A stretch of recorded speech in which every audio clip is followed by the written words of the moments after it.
नमस्कार दोस्तों, मैं आपका दोस्त संजय सिंह अपने कॉन्सेप्ट क्लासेस में आप सभी का स्वागत करता हूं। इस लेक्चर में हम लोग जानेंगे कि एक्चुअल में डिजर्ट इकोसिस्टम क्या है और डिजर्ट इकोसिस्टम का मीन भी समझेंगे, उसको डिटेल में समझेंगे कि आखिरकार क्यों फॉर्मेशन होता है डिजर्ट का। पिछले लेक्चर में हमने समझा था कि आखिरकार ग्रासलैंड क्या है, ग्रासलैंड के कितने प्रकार हैं और आखिरकार कहाँ कहाँ ग्रासलैंड भारत के अंदर पाया जाता है, ये सभी हमने बात करी थी। और मोस्टली जो वर्ल्ड में यानी कि हमारे ग्रासलैंड से उनको कवर अप किया था। इस लेक्चर में आगे बढ़ने से पहले आप लोगों से छोटी सी रिक्वेस्ट जो हर लेक्चर में मैं करता हूँ, क्या है वो कि अगर अभी तक चैनल को सब्सक्राइब नहीं किया तो चैनल को सब्सक्राइब कर लें, जितना हो सके उतना लाइक करें, क्योंकि लाइक करने से मुझे बहुत सपोर्ट मिलता है, मेरी वीडियो फर्दर आगे क्वालिटी वाइज बढ़ जाती है। स्टार्ट करता हूँ आज का लेक्चर। Dessert ecosystem. बात समझ में आ रही होगी कि आखिरकार डिजर्ट ही क्यों बोला इसे। वो चीज़ें जहाँ पर हमें स्कार्सिटी देखने को मिलती है वेजिटेशन की, जहाँ पर रेनफॉल हमें यानी कि हमें लगभग 25 सेंटीमीटर से भी कम देखने को मिले, ठीक है, तो वहाँ पर ये फॉर्मेशन हो जाता है हमारा किसका, एक रीजन का, जिसे हम लोग डिजर्ट बोलते हैं। दूसरी बात ये है कि कभी कभी ये देखने को मिलता है कि हमें एनुअली रेनफॉल जो है यानी कि हॉट रीजन में कभी ज़्यादा देखने को मिलती है, लेकिन उसका डिस्ट्रीब्यूशन जो होता है अनइवन होता है। अनइवनली मतलब ये कि कहीं पर बहुत ज़्यादा हुई तो कहीं पर बिल्कुल नहीं हुई। तो जहाँ पर नहीं हुई उस रीजन को हम लोग बोलेंगे क्या, एक डिजर्ट रीजन। मतलब 8-10 महीने बारिश ही ना हो तो वहाँ पर एक एक रीजन ऐसा दिखाई पड़ेगा जहाँ पर हमें ऐसा फील होगा कि यहाँ पर वेजिटेशन तरस रहा है पनपने के लिए, तो उसको बोलेंगे डिजर्ट इकोसिस्टम। वही इसने क्या बोलते हैं टेक्स्ट में कवर कर रखा है। कह रहा है कि desert are found in the region with the less than 25 centimeter of the annual rainfall or the sometimes in the hot region where there is a more rainfall but unevenly distributed in the annual cycle। यानी कि कहीं पर मतलब ये तो या तो ये मान लो कि 25 सेंटीमीटर से बारिश कम हो रही है, 25 सेंटीमीटर से कम हो रही है, और या तो ये मान लो कहीं पर हो रही है तो बहुत ज़्यादा हो रही है लेकिन उसका डिस्ट्रीब्यूशन जो है वो बहुत कम है, मतलब अनइवनली है। बात समझ में गए, आगे बढ़ते हैं। आगे क्या कह रहा है कि lake of rain in the mid latitudes. Mid latitudes क्या है मैं आपको बता दूं। देखिए मिड लेटीट्यूड जब हम ग्लोब पे जाएंगे, ग्लोब पे जाते हैं, सपोज करो ये हमारी धरती है, ठीक है, मैंने तुम्हें कितनी बार बताया है, ये इक्वेटर होता है, उसके बाद ट्रॉपिक होता है, उसके बाद सब ट्रॉपिक होता है, उसके बाद टेम्परेट, फिर फ्रिजिड जोन। सिमिलरली इसी डायरेक्शन में भी ऐसे होता है। जैसे ही हम लोग यानी कि ट्रॉपिक से बाहर निकलते हैं और फ्रिजिड यानी कि जो रीजन मेरा टेम्परेट होता है और यानी कि सब सब टेम्परेट रीजन एंड सब ट्रॉपिकल रीजन को मिला के जो रीजन बनता है उसे हम मिड लेटीट्यूड बोलते हैं। सिमिलरली नॉर्थ डायरेक्शन में और सिमिलरली साउथ डायरेक्शन में भी वही रीजन होता है, ठीक है। सो आप समझ गए होंगे मैं मिड लेटीट्यूड कहाँ बात कर रहा हूँ। तो वही बोल रहा है कि lack of the rain in the mid latitude is often due to the stable high pressure zone. Desert in the temperate region often lie in the rain shadow region. That is where high the mountain block of moisture from the seas। मेरी बात को ध्यान से समझना, मैं क्या कहना चाह रहा हूँ। कह रहा है इसने बोला कि लैक ऑफ रेन यानी कि बारिश की कमी के कारण कहाँ, मिड लेटीट्यूड में हमें अक्सर देखने को मिलता है क्या बोलते हैं, डिजर्ट देखने को मिलता है। लेकिन ये डिजर्ट कैसा होता है, इसमें ये देखने को मिलता है हाई प्रेशर होता है किसके ऊपर, जो जोन्स यानी कि होती हैं किसमें, टेम्परेट रीजन में। और ये भी देखने को मिलता है, आप एक मैं बात आपको समझाऊंगा। जैसे सपोज करो ये मेरा क्या है, ये मेरा माउंटेन है, मानो मेरा ये मान लो ये माउंटेन है, मैंने ये माउंटेन बनाया। सपोज करो इधर से मेरी विंड्स आ रही हैं, विंड वार्ड साइड, मतलब यहाँ से मेरा मानसून आ रहा है। अब मानसून क्या करेगा, इस पर चढ़ेगा, इस पर चढ़ेगा, कम से कम वो यहाँ तक बारिश करा देगा, ठीक है। लेकिन ये साइड जो रहेगी यहाँ पर यानी कि पूरा मानसून नहीं जा, मोस्टली देखा जाए तो यहाँ तक बारिश होगी, लेकिन उसका इफेक्ट कहीं कभी कभी यहाँ तक देखने को मिलता है। तो ये जो डायरेक्शन हुई इसे बोलते हैं rain shadow reason. Rain shadow reason,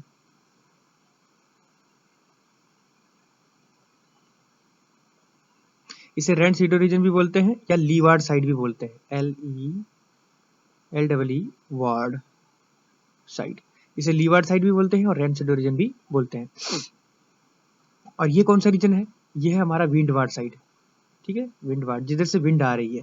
तो आप समझ होंगे रेन शेडो रीजन क्या है। तो यहाँ पर ये रीजन जो देखने को मिलता है, इस रीजन में हमें बारिश नहीं देखने को मिलेगी, तो मतलब इधर का रीजन क्या हो जाएगा, डिजर्ट हो जाएगा, ठीक है। यही चीज मैं समझाना चाह रहा था ऊपर के टेक्स्ट में, ठीक है। और ये कह रहा है कि that that is where the high pressure mountain blocks off the moisture from the seas, यानी कि मैं सिंपल बोलूं, जो मैंने अभी चीजें समझाई ऊपर की क्या, कि जो यानी कि मॉइस्चर आता है हमारा कहाँ से, समुद्र से आता है। और वो होता क्या है, समुद्र से आने के बाद क्या होता है, हमारे जो माउंटेन्स हैं वो अपनी तरफ रोक लेते हैं और दूसरी साइड में जाने नहीं देते, तो उस तरफ क्या होता है, डिजर्ट का फॉर्मेशन हो जाता है। और उधर जो इकोसिस्टम होता है, जो उस डिजर्ट में पनपता है, उसे बोलते हैं डिजर्ट इकोसिस्टम। बात को समझ गए होंगे, आगे बढ़ते हैं। अब ये बोल रहा है क्या, climate of this biomes is modified by altitude and latitudes. कहने का मतलब यहाँ पर यह है कि देखिए, एल्टीट्यूड क्या होता है, मतलब हाइट, और लैटिट्यूड क्या होता है, मतलब जो पृथ्वी के ऊपर हमने ये जो यानी कि मतलब क्या बोलते हैं, हॉरिजॉन्टल लाइंस जो हैं उनको हम लोग क्या बोलते हैं, लैटिट्यूड बोलते हैं। जैसे मैंने बताया था, एक इक्वेटर है, ये भी एक सब यानी कि पृथ्वी का सबसे बड़ा लैटिट्यूड क्या है, इक्वेटर है। उसके जस्ट बाद यानी कि हमें देखने को मिलता है, मतलब 0 डिग्री पर एक इक्वेटर होता है, उसके बाद 1 डिग्री पर अदर, यानी कि 2 डिग्री पर अदर, यानी कि 3 डिग्री पर अदर। इसी तरीके से जब 23.5 पर आते हैं तो वहां पर हमारा ट्रॉपिक ऑफ कैंसर होता है। इसी साउथ डायरेक्शन में जाते हैं तो हमारा क्या होता है, 23.5 पर क्या होता है, ट्रॉपिक ऑफ कैप्रिकॉर्न। इसी तरीके से आगे बढ़ते हैं 66 पर टेम्परेट जोन स्टार्ट हो जाता है, ठीक है, मतलब उस जोन में टेम्परेट जोन रहता है। अब आगे बढ़ते जाते हैं 90 डिग्री पर हमारा पोल आ जाता है। तो सिंपल बात मैं बताना जो चाह रहा था कि जो क्लाइमेट है हमारे बायोम्स की, वो मॉडिफाइड रहती है, मतलब किसमें, एल्टीट्यूड और लेटीट्यूड्स पर। मतलब हमें जो इक्वेटर पर यानी कि हमारा क्लाइमेट देखने को मिलेगा, वो हमें यानी कि हमारे ऊंचे पर्वतीय क्षेत्रों पर या आगे फर्दर लेटीट्यूड्स में बढ़ने पर वैसी दिखाई नहीं पड़ेगी, ठीक है। अब आगे क्या बोल रहा है उसको समझो ध्यान से, क्या कह रहा है, एट हाई लेटीट्यूड्स, मतलब जैसे ऊंची ऊंचाई पर जाएंगे, and greater distance from the equator the desert are cold and hot near the equator of and tropics. कहने का मतलब यहाँ पर ये है, देखो बात को समझना ध्यान से, मैं एक चीज को समझाना चाह रहा हूँ, वो है इसके रिस्पेक्ट में। आप बात हमेशा जब भी आप डिजर्ट को देखते हैं तो आपको दिमाग में एक आता है, एक सुनसान जगह जहां पर रेत ही रेत छाई पड़ी हो। मेरे भाइयों ऐसा है, लेकिन हमें हॉट डिजर्ट ही हर जगह नहीं देखने को मिलेगा, हमें कोल्ड डिजर्ट भी देखने को मिलता है, ठीक है। ये तो उसी को यहाँ बताने की बात की गई है, कह रहा है एट हाई एल्टीट्यूड, मतलब ज्यादा ऊंचाई पर, ठीक है, एंड ग्रेटर डिस्टेंस, ज्यादा दूरी पर, ठीक है, फ्रॉम कहां से, इक्वेटर से, इक्वेटर से ज्यादा दूरी पर और इक्वेटर से ज्यादा ऊंचाई पर, ठीक है, हमें क्या देखने को मिलता है, डिजर्ट देखने को मिलता है, जो मोस्टली कोल्ड और यानी कि ड्राई होते हैं, ठीक है। और near equator and the tropics, ये कहा यानी कि हम इक्वेटर से दूर जाएंगे तब भी देखने को मिलेगा, और इक्वेटर इक्वेटर के पास भी, और यानी कि ट्रॉपिक्स, मतलब ये हमारी tropic of Capricorn, tropic of Cancer, इस रीजन में भी हमें देखने को मिल जाते हैं। किस कारण, क्योंकि हमें माउंटेनियस रीजन देखने को मिलता है, इसके कारण हमें डिजर्ट देखने को मिलता है। आप सपोज करें इंडिया के केस में अगर आते हैं तो आप लद्दाख वाले रीजन में आपको यानी कि आपको क्या देखने को मिलेगा, आपको डिजर्ट देखने को मिलेगा। क्यों, वहां पर माउंटेनियस रीजन है, जो यानी कि अपने तरफ लीवार्ड साइड, सॉरी अपने ओर विंडवार्ड साइड रखते हैं, और यानी कि जैसे ही लद्दाख में एंटर करेंगे हम लोग उधर, यानी कि आपका लीवार्ड साइड जाता है तो बारिश नहीं बरस पाती है। इस कारण वहां पर यानी कि ज्यादा ऊंचाई होने के कारण बर्फबारी होती है, और बर्फबारी के कारण वहां पर वेजिटेशन देखने को नहीं मिलता, और ये पूरा बंजर बीहड़ इलाका पड़ा रहता है। अब बात करते हैं जैसे राजस्थान में जो थार डेजर्ट है, तो थार डेजर्ट में हमें क्या देखने को मिलता है कि उधर अरावली की जो पहाड़ियां हैं वो बारिश कराने में सहायक नहीं है, क्योंकि वो जो मानसून आता है उससे गुजरता हुआ आगे चला जाता है, वो रोक नहीं पाती, इसके कारण हमें राजस्थान में बारिश देखने को नहीं मिलती है। तो ये कुछ फिनोमिना है जिसको याद रखना चाहिए हमारे दिमाग में। आगे बढ़ते हैं। द पेरिनियल प्लांट्स लाइक, जैसे हम अगर यानी कि पेरिनियल प्लांट्स की बात करें, आखिरकार पेरिनियल होता क्या है, जो अपनी जगह पर चिरस्थायी हो, मतलब एक जगह पर रुका हो। तो वो प्लांट्स जो वहां पर पाए जाते हैं उसमें जैसे अगर बात करूं मैं तो यानी कि क्रायोसेट, ठीक है। क्रायोसेट ये होता है कि जो ऐसा पौधा जिसको यानी कि अम्ल बनाया जाता हो जिससे, ठीक है। बुशेस देखने को मिलती हैं, क्रायोसेट बुशेस, ठीक है। Cactus are scattered throughout the desert biomes, यानी कि इस बायोम्स में यानी कि अधिकतर प्लांट्स देखने को मिलते हैं, जो एक जगह एक तरफ से पुरे हुए नहीं, मतलब एक जगह, मतलब कहने का ये है कि अगर पेड़ यहाँ है, दूसरा पेड़ पता नहीं दूसरी कहाँ पर है, इस तरीके से मतलब इक्का दुक्का पेड़ रहता है, ठीक है। आगे बढ़ते हैं। In shallow depress areas with the salt deposit, greasewood, sea wood and salt grasses are common. कहने का मतलब सिंपल बात समझना, जहां पर हमें छिछला एरिया मिलता है, shallow depressed area, shallow depressed area मतलब आपको ये देखने को मिलता होगा कि कभी कभी कोई रेगिस्तान में अगर अचानक से पानी बरस गया तो उसमें कुछ सैंडी रीजन होता है। सैंडी रीजन मतलब ये जो ड्यून्स होती हैं ऊंची ऊंची टीले, ठीक है, टिब्बा, तो उसके बीच में यहाँ पर कहीं कहीं पानी अगर मान लो रुक गया तो इसमें होगा क्या इसका टेम्परेचर इतना हाई होता है कि 45 से ऊपर ही रहता है। तो यहाँ से क्या होगा, गर्मियों में पानी तो उत्सर्जन हो जाएगा, लेकिन इसके द्वारा जो मिनरल्स थे वाटर में, या मतलब वो जो साल्ट थे, वो यहाँ पर डिपॉजिट हो जाएंगे। सिमिलरली नेक्स्ट ईयर भी होगा, अगले नेक्स्ट ईयर होगा, अगली सीजन होगा। तो इसमें होगा क्या, इस तरीके से यहाँ पर ये साल्ट डिपॉजिट हो जाता है, और वो जो पहले इस तरीके से दिख रहा था, इस तरीके से, अब वो ऐसे ना होकर अब वो कुछ इस तरीके से दिखेगा, हल्का हल्का डीप, मतलब ये इसको कवर अप कर लेगा। तो यहाँ पर जो कुछ ऐसे पौधे हैं जिसमें यानी कि ये देखने, जो इस रीजन में देखने को मिलते हैं, उसमें अगर मैं बात करूं तो ग्रीसवुड हो गया आपका, ठीक है, सीपवुड हो गया, और कुछ ऐसे ग्रासेस होती है जो यानी कि साल्ट एरियाज में कॉमन पाई जाती हैं, ठीक है। अब ये आगे क्या कह रहा है कि because water is the dominant limiting factor, यानी कि वाटर क्या है, एक बहुत ही लिमिटिंग फैक्टर है, कहाँ, यानी कि हमारे डिजर्ट में, क्योंकि वाटर की स्कार्सिटी अधिकतर रहती है। तो इसीलिए the productivity of the given desert almost directly dependent on the rainfall, यानी कि अगर मैं बात करूं अंडरग्राउंड वाटर, तो वहां पर यानी कि हमें देखने को मिलता ही नहीं है डिजर्ट में। तो मोस्टली वहां की जो प्रोडक्टिविटी है किस पर डिपेंड रहती है, अगर बारिश होगी तभी वहां का वेजिटेशन पनपेगा, ठीक है। अब बात आती है कि अगर पानी नहीं बरस रहा है तो वेजिटेशन होगा क्या।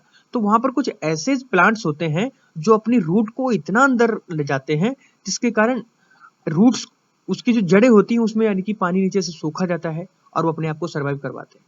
और उनकी जो पत्तियां होती हैं मोस्टली अधिकतर पेड्स में नहीं पाई जाती हैं, और कुछ ऐसे पेड़ होते हैं जिनके यानी कि जो तने हैं उसमें यानी कि क्लोरोफिल का यानी कि सब्सटेंस पाया जाता है, जिसके कारण वो अपना खाना बना पाते हैं। तो कुछ ऐसे पौधे, जैसे आप अगर बात करें कैक्टस की, तो कैक्टस क्या है, वो ऐसा ट्री है कि अगर उसके तने को आप निचोड़ो तो उसमें पानी निकलता है। कहाँ से आया पानी, पानी जमीन से आया। जमीन में कहाँ से आया, उसकी जड़ों से आया। तो उसमें कुछ जड़ें ऐसी होती हैं, एक मेन जड़ होती है, ठीक है, जो कुछ इस टाइप की होती है, और उससे कुछ निकली हुई इस टाइप की जो जड़ें होती हैं छोटी छोटी। ये जो जड़ें होती हैं, पहली बात तो ये तो बहुत डीप में होता है, फिर उसके बाद और भी डीप में ये जड़ें जाती हैं जो नीचे से पानी का वाटर लेवल खींच के लाती हैं, ठीक है। बात आगे समझ में, आगे बढ़ते हैं। Where the soils are suitable, हाँ मैं यहाँ पर था, हाँ, the productivity of the given desert is almost directly dependent on the rainfall. Where the soils are suitable irrigation and can be converted into the productive agricultural land. आप राजस्थान में भी एक कुछ ऐसे रीजन देखते हैं, जैसे हनुमानगढ़ डिस्ट्रिक्ट की बात करें, तो हनुमानगढ़ डिस्ट्रिक्ट में ऐसा है कि वहां पर यानी कि हमारी इंदिरा कनाल निकली पड़ी है, मतलब इंदिरा नहर जो है वो वहां से गुजरती है। तो वहां पर यानी कि इरिगेशन फैसिलिटी जो है इंदिरा नहर के द्वारा आ गई। तो वहां पर लोग धान भी पैदा करते हैं, धान मतलब यानी कि पैडी कल्टीवेशन, और गेहूं तो होता ही होता है। और अब आप सोच रहे हो कि यार राजस्थान में यार ये कैसे पॉसिबल है। तो मेरे भाइयों, वहां पर मैंने अभी इस टेक्स्ट में भी ये बताया गया है कि जहां पर हमें इरिगेशन की फैसिलिटीज मिल जाती हैं, तो वो एग्रीकल्चर जो लैंड है वो एग्रीकल्चरल लैंड में कन्वर्ट हो जाएगी। तो इसी तरीके से हनुमानगढ़ है, या उसके नियरेस्ट जो जैसे भरतपुर डिस्ट्रिक्ट है, ठीक है, नीरेस्ट नहीं, थोड़ा दूर है, भरतपुर डिस्ट्रिक्ट भी यानी कि यूपी से सटा हुआ है, लेकिन राजस्थान का पार्ट है। वहां पर भी इरिगेशन फैसिलिटी अच्छी है, मानसून अच्छा आता है, और उसकी क्लाइमेट जो है अच्छी खासी है। तो मतलब वहां पर वेदरिंग फिनोमिना अच्छा है, तो वो पैडी कल्टीवेशन, हमारे जैसे यूपी में इंजन चलाकर पानी ट्यूबवेल से निकालते हैं, सिमिलरली वो भी वहां से निकाल लेते हैं। अब बात करते हैं आगे। As the large volume of the water push क्या passes through the irrigation system, salt may be left behind that will gradually accumulate over the year until they become limiting unless means of the avoiding the difficulty of the dissolve. मेरी बात को ध्यान से समझना, मैं क्या बोल रहा हूँ। मैंने एक चीज बताई थी कि अगर अगर आप मान लो पानी है उसको उबालें, तो उसमें कुछ ऐसा सबस्टांस लास्ट में बचेगा जो खारा लगेगा आपको।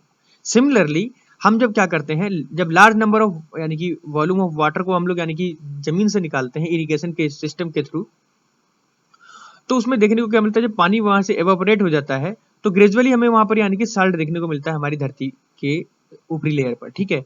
तो जो लेयर होती है धरती की वो क्या होती है, सोल्टी हो जाती है, मतलब यानी कि मतलब नमकीन उसकी सतह हो जाती है, ठीक है। और ओवर द ईयर हमें यानी कि कुछ समय के बाद वहां पर जो पानी है वो लिमिटेड वे में रह जाएगा, ठीक है। और ये भी बोल रहा है कि over the year until they become the limiting unless the means of the avoiding the difficulty of the dissolve.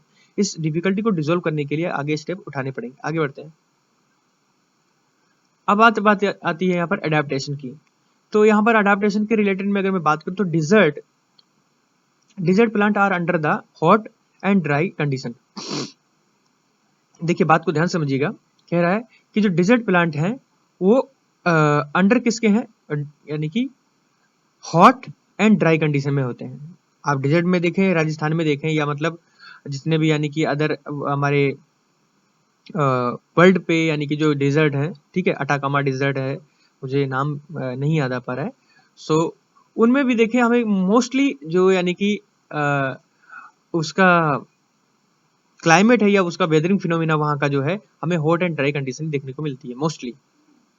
These plants conserve water of by flowing methods. कहने का मतलब यहाँ पर यह है, ये जो प्लांट्स हैं जो हमें यानी कि कहाँ पर देखने को मिलते हैं डिजर्ट में, वो पानी कैसे खींचते हैं उसको समझना। देखो, दे आर मोस्टली श्रब्स, ये मोस्टली यानी कि क्या होते हैं, झाड़ जंखाड़ मतलब होते हैं घास कूड़े, ठीक है। Leaves are absent are reduce to size. कहने का मतलब यहाँ पर मोस्टली पत्तियां तो होती नहीं है, अगर होती भी हैं तो बहुत छोटी होती हैं क्योंकि उनसे ज्यादा वाष्पोत्सर्जन ना हो सके। Leaves and stem are succulent and water storing. कहने का मतलब यहाँ पर यह है कि लीव्स जो होती हैं और उसका जो स्टेम होता है वो क्या होती है, सकलेंट होती हैं। सकलेंट मतलब रसीली होती हैं, ठीक है। उसके अंदर अगर मान लो उसको निचोड़ा जाए तो उसमें पानी निकलेगा, ठीक है, succulent. And stem contain the chlorophyll, हाँ, stem contain the chlorophyll for the photosynthesis. अगर आप कैक्टस की बात करें उसमें कोई पत्ती होती है, नहीं होती है, लेकिन उसमें क्या देखने को मिलता है, हरापन देखने को मिलता है, और ये हरापन ही क्या करता है, उसको भोजन बनाने में मदद करता है फोटोसिंथेसिस प्रक्रिया के द्वारा। आगे बात करते हैं, कह रहा root stem is well develop, यानी कि जो रूट होता है, ठीक है, जो रूट सिस्टम जो होता है वो बहुत डेवलप होता है। And spread over a large area, वो बड़े एरिया पे यानी कि फैला होता है और उसके साथ साथ गहराई में भी होता है।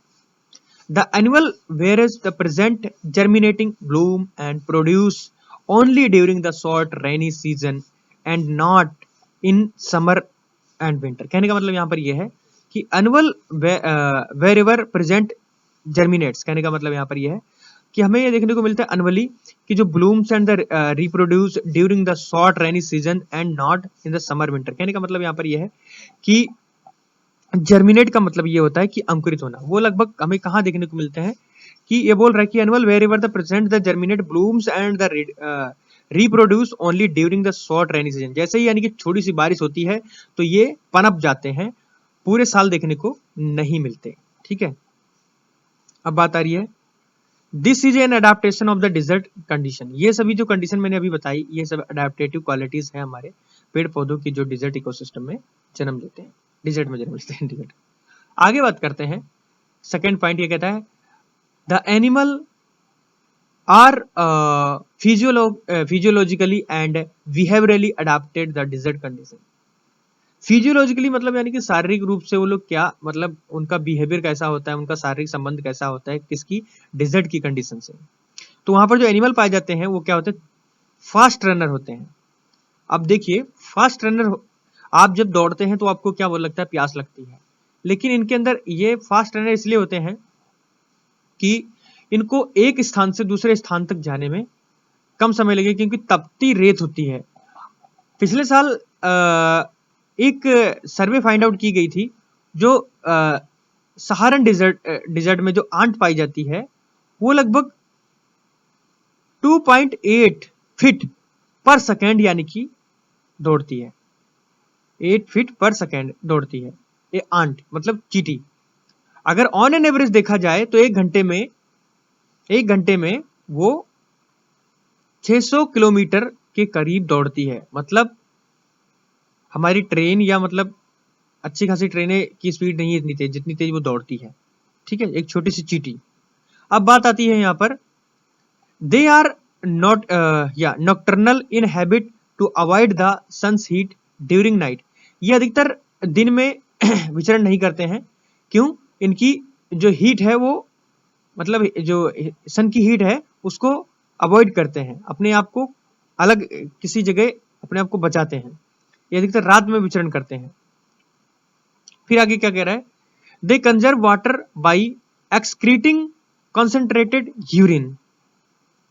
देखिए बात समझिएगा, बोल रहा है कि दे कंजर्व वाटर यानी कि वाटर को कंजर्व करती हैं बाई एक्सक्रीटिंग, कंसंट्रेटेड यूरिन, मतलब इसमें जो वाटर होता है उसमें यानी कि जैसे अब यूरिन में बात करें, जैसे यहाँ पर बोल रहा है कि they conserve water by excrete, excrete करने के बाद जैसे उनके अंदर जो यूरिन होता है उसमें यानी कि कंसंट्रेशन ज्यादा होता है, कंसंट्रेशन मतलब यानी कि सॉल्ट लेवल ज्यादा होता है, ठीक है।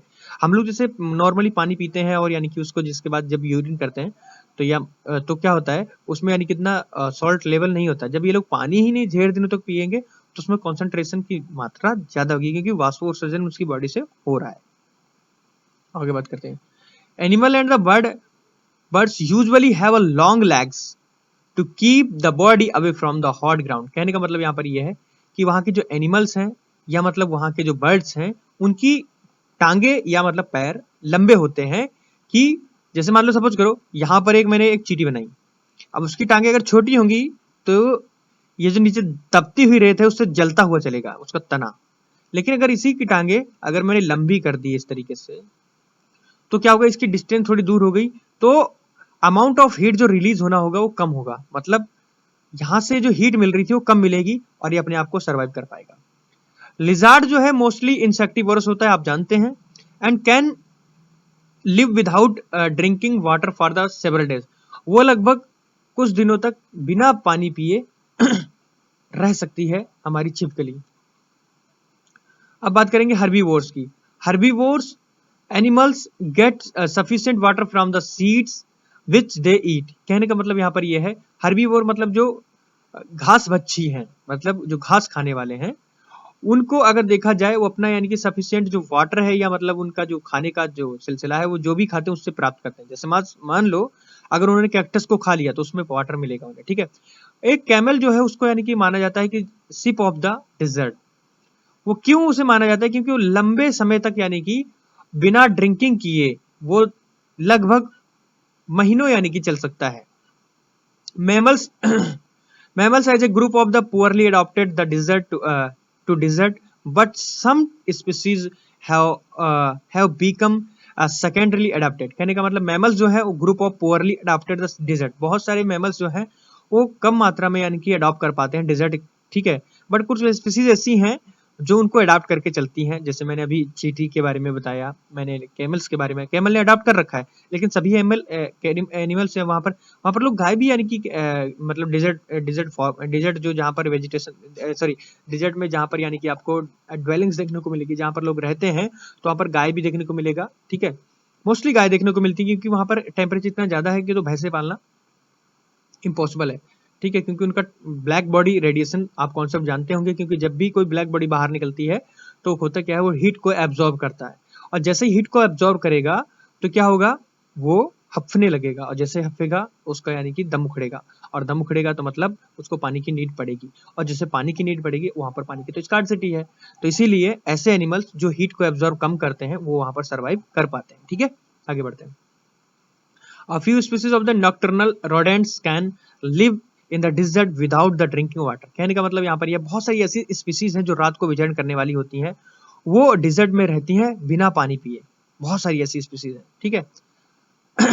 ये इंडियन डिजर्ट जो है इसको मैं अगले लेक्चर में कवर करूंगा क्योंकि लेक्चर ज्यादा बड़ा ना हो, मैं अपलोड करने में मुझे दिक्कत होता है। So thank you for watching this video and stay connected with my new video for your further Indian desert and some other phenomena whatever I covered in this particular next lecture. So thanks a lot for watching, and at the last I want to say Jai Hind to all.